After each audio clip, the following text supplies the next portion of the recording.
Hi, Mike. Hey, Debbie, how you doing? Doing fine. You know, today we'd usually be together at an event held at the Waldorf Astoria in New York City. We'd be set to be hearing from research experts in the morning, and then later in the evening, we would be watching amazing talent take the stage during our gala fundraiser. You know, it's always something we look so forward to, and I guess this year we'll just have to put our dreams of you playing with Bruce Springsteen or Eric Clapton on hold until next year. And next year. Yes. But while this year is different because of COVID-19, we're still glad to have an opportunity to have a small moment together virtually and to acknowledge a few important milestones at the foundation. Well, I always view the gala as a thank you to our supporters and their families and people that are with us on this journey. And it's no different this year. Even with everything that happened, we still have a lot of people to thank. Some specifically in particular, but certainly everybody that supported our work this difficult year. We really appreciate it. That is so true. And, you know, when I think about it today, like almost exactly to the day, we've been at this for 20 years. And one of the things that we're excited to announce today is that we have officially crossed a really important milestone of $1 billion funded in research around the world. I mean, $1 billion. It's crazy, and yet it's so exciting. Yeah, it really is exciting. And what's amazing about it is that it doesn't make us complacent. It fires us on. We don't feel like we've reached a milestone and then we can rest. It just adds much more fuel to our mission, and then energizes us that much more. I don't want to reach 2 billion. I want to get around 1.2 billion. We'll figure it out. Well, you know, and it's funny. I mean, you think back, what have we really seen in that time? And it's pretty transformative. I mean, we've had 17 new treatments that have been delivered to patients and families just in the last, you know, since 2014. We have a remarkably robust pipeline of unique new therapies that are in clinical testing, in patients being tested today. And that's the best pipeline we've had, not just in 20 years, but in 200 years. And we've supported over 6,000 research projects all over the world. And there are more than 1.5 million, 1.6 million people who are connected to the Fox Foundation and are engaged in our mission. They want to be part of the solution that they're looking for. And almost half of them, really, 760,000 people have been donors. They've been part of the fuel that has made this amount of research being funded over this period possible. It's just really stunning to me. And it's nothing short of profound. I mean, you've said a little bit about this, but I don't know that you had guessed that this is where, I know I didn't, that this is where we'd be 20 years in. How does that make you feel? I feel like I had an idea, you had the vision, and then we had a million, I guess, of people that supported us, and certainly our staff and our scientists and our patient involved groups and Team Fox, and it just every iteration of the foundation and what we've been able to reach out and accomplish has just been astounding to me. I can't believe that I was sitting in my office at Spin City thinking about retiring and starting a foundation. And then I was just going to the idea that science was ahead of the money. That's all I needed to hear. Science was ahead of the money. So I thought, well, let's have money catch up to science. And you made that happen. Well, I think the two people who know best that it takes everybody who stepped forward and stepped in to get this done are the two of us, I suppose. And when I think about all the milestone, an important one, but on top of that, the impact, it's all made possible by this entire community, and they support our work and they're engaged in the work and they're part of the solution they're looking for. I mentioned our board. Yes, I mean, it's scientists, it's patients and families, it's our staff, it's our board. And, you know, it's one of the things we like about this day most years is that we get to really celebrate all that's happening. One of the things we typically would do today is that we would recognize and herald some of the people who fuel our mission.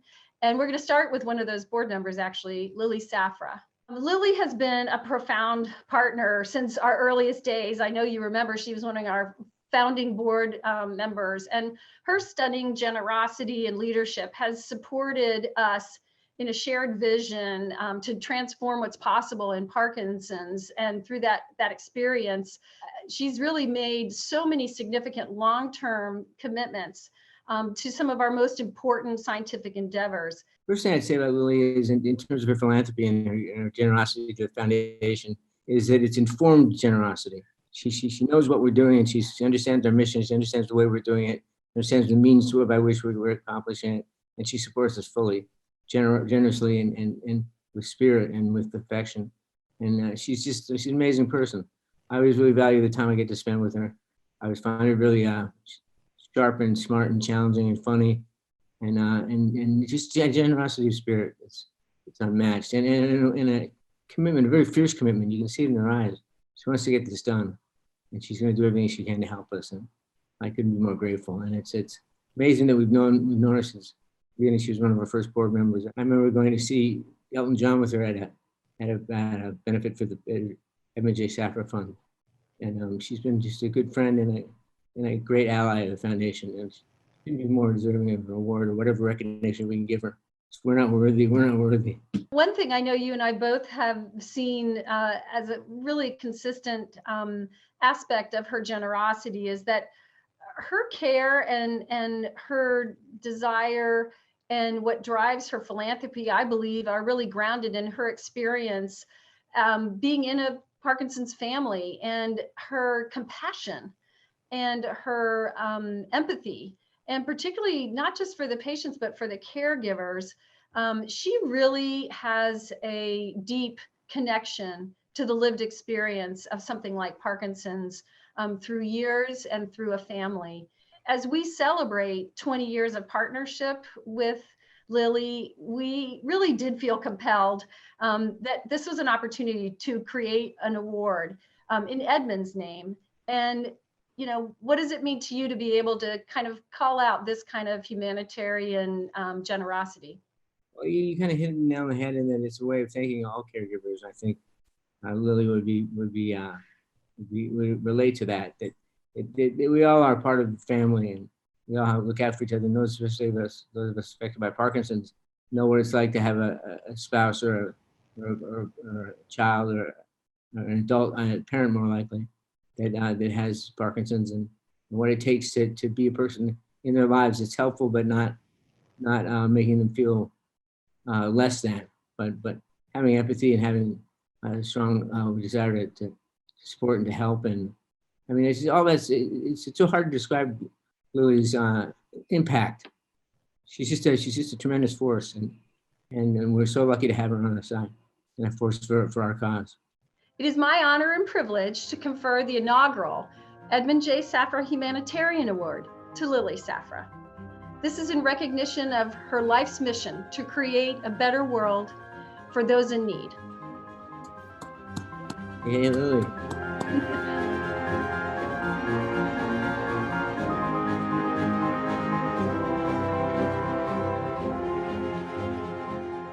Michael, Debbie, I am so moved by this wonderful award you have dedicated in memory of my husband, Edmond, and I know how much it would have meant to him. You have kindly thanked me and the Edmond J. Safra Foundation for our support over many years, but we are the ones who are grateful to you. For 20 years, the Michael J. Fox Foundation has led a revolution in Parkinson's disease research, getting us closer and closer every day to effective new treatments. And I am so proud to be part of this extraordinary organization. My dearest Michael, none of these achievements would have been possible without you, and I will forever admire your strength in taking on such a challenge. For me and for millions of people around the world, you represent courage, hope, dignity, and love. What an honor it is to call you my friend. Thank you again for such a special award. I wish you all much continued success. and you can always count on the support of the Edmond J. Safra Foundation. God bless you. Thank you again, Lily. We're so touched by the compassion and unwavering support you lend to our mission, and so in awe of all you do to help Parkinson's patients, families, and researchers all over the world. We love you, Lily. And now I'm pleased to virtually invite the Foundation's CEO, Todd Scherer, to confer the next of our major prizes dedicated to Parkinson's research. Thank you, Mrs. Safra and the Edmond J. Safra Foundation for all you've done to advance the mission of the Michael J. Fox Foundation. It's now my great honor to lead the introduction and awarding of the Robert A. Pritzker Prize for Leadership in Parkinson's Disease Research. This prize is due to the generosity of Karen Pritzker and her late husband, Michael Vlach. I'm really excited this year that the recipient of the Robert A. Pritzker Prize for Leadership in Parkinson's Disease Research is Dr. Carolyn Tanner. For her academic achievement, for her interest and focus on Parkinson's disease research and patients, and her mentorship of colleagues and individuals throughout the world, I'm really excited that Dr. Tanner has been nominated and will be winning the award this year for the Pritzker Prize.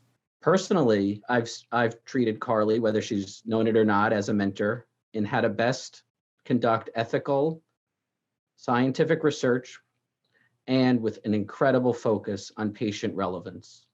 So with that, I'd like to now introduce Connie Maris, one of those trainees whose career was launched by the mentorship of Dr. Tanner. Connie. Thanks so much, Todd. From 2001 to 2003, I worked with Carly at the Parkinson's Institute in Sunnyvale, California, as the core of my research training. During my fellowship, Carly provided me with unique opportunities to participate in important projects that were aiming to understand the cause of Parkinson's disease, and in doing so, I gained insights into every aspect of the research process. This experience was invaluable for preparing me for my independent research career. She led by example, promoting the principles of hard work and the highest scientific standards. In preparing for this presentation, I contacted several colleagues who were working with Carly at the time of my fellowship and continue to work with her now, 20 years later.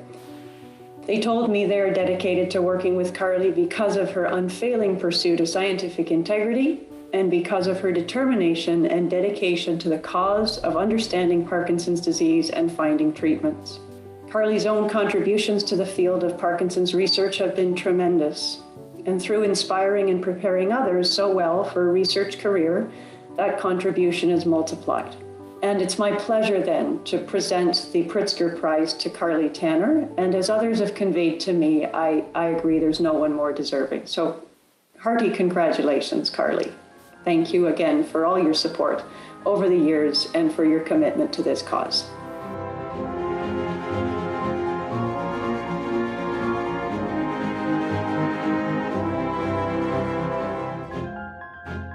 Thank you very much. I'm really humbled to be a recipient of the Pritzker Award.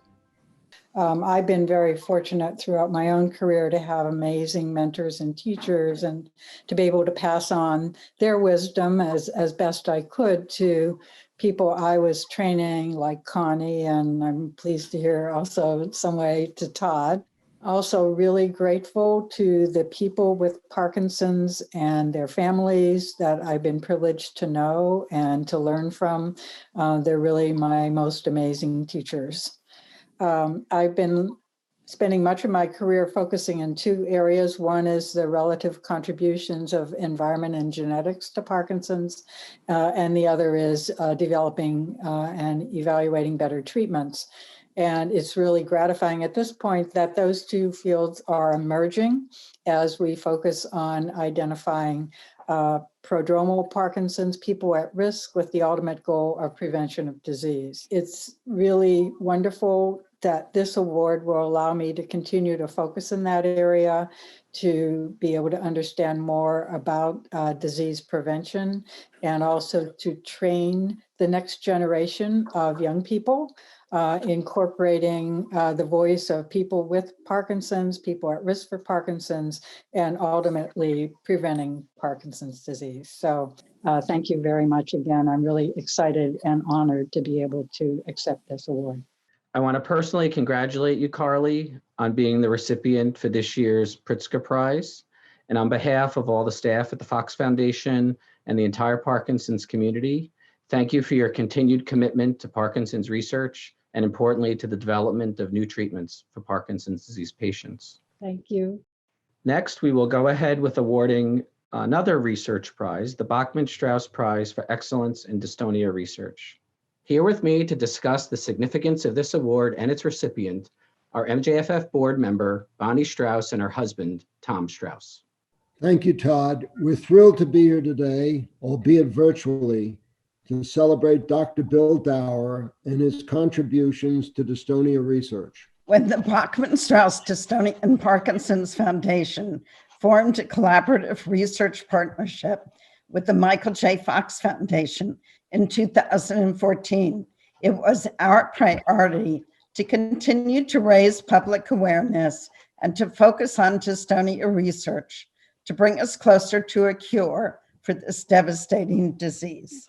Our annual prize has kept the spirit of this work alive by recognizing researcher clinicians who are making a profound impact in the field.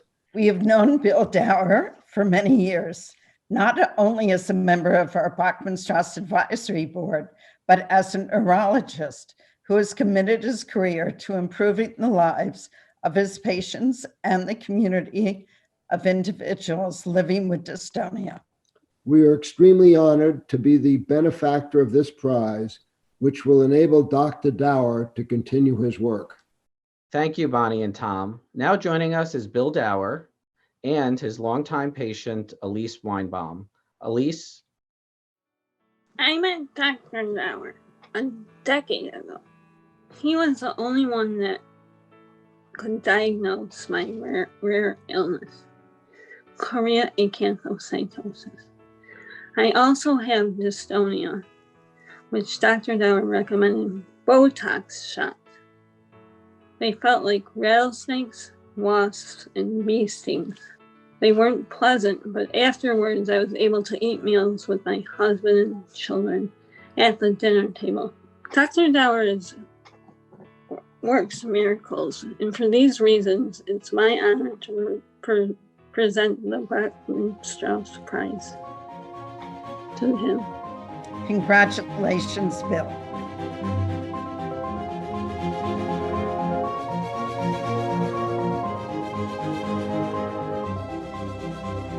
Thank you, Elise, for those really beautiful words and for conferring this just tremendous honor on me. It's an incredibly beautiful award. And thanks to you, to Bonnie and Tom Strauss, and to the Michael J. Fox Foundation for this award, which I am truly humbled to receive. I want to say that Bonnie and Tom, your leadership, your vision, your support over many, many years beyond this specific award has been really transformative itself in elevating dystonia to the prominence it needs so that scientists can do the work. And I'm very grateful for this award. I'm certainly grateful for the partnership with Michael J. Fox Foundation. And dystonia is, of course, an important aspect of Parkinson's. And we hope that through this research ongoing will help many forms of dystonia. And lastly, I want to just from the bottom of my heart, thank Elise for showing us courage and resilience in dealing with dystonia and related diseases. And it's patients like her that really ground us all and energize the work that I do in the lab with my colleagues, and we really want to do better. So thank you again. I'm deeply humbled and grateful. Thank you, Bill. And again, thank you, Bonnie and Tom, for your continued commitment. And now I'm going to turn it back to Rachel and the Research Roundtable, commemorating 20 years of the work of the Michael J. Fox Foundation.